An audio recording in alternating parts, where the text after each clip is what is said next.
I'm here today to talk to you about charism and a Franciscan charism. First of all, I want to define our words so we understand. Charism in Christian theology, in general, denotes the flow of God's love to humans for the building up of the church. As we look at charism in religious life, God has given, during different times, in different situations, a spirit of inspiration to respond to the needs of the times.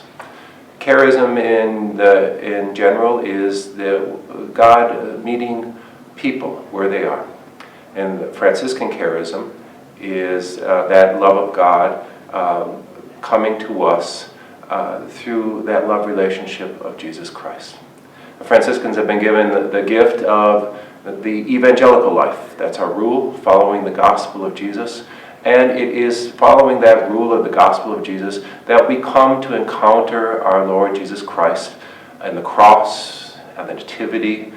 These are very Franciscan ways of coming to know the person of Jesus, by coming through the events of his life, because nothing is accidental. And it all reveals to us his love.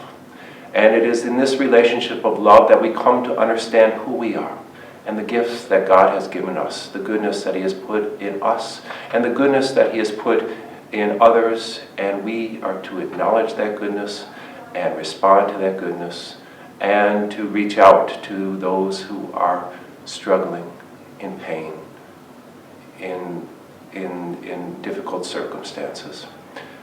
The way we do it is by following the vows of poverty, chastity, and obedience for a specific purpose, so that we can be like Jesus.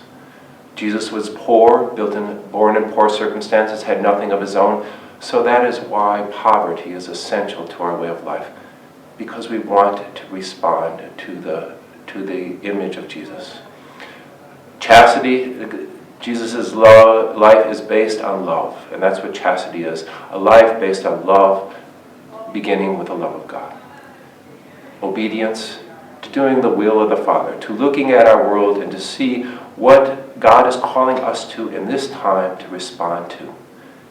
Our way of life gives us that freedom to respond to what is needed, just as Jesus responded in his times to the people for what they needed, and it is our love relationship with him that has us go out and share that love to all humanity, whatever circumstance we find them in. We've been blessed with our new Pope, who has picked Francis of Assisi as his name.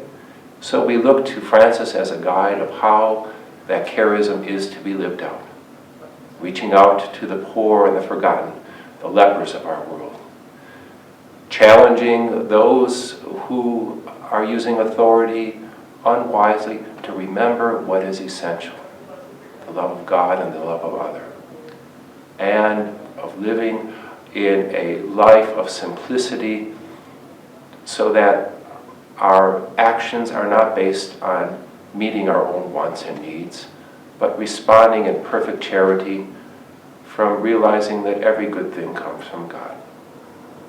That is our Franciscan charism.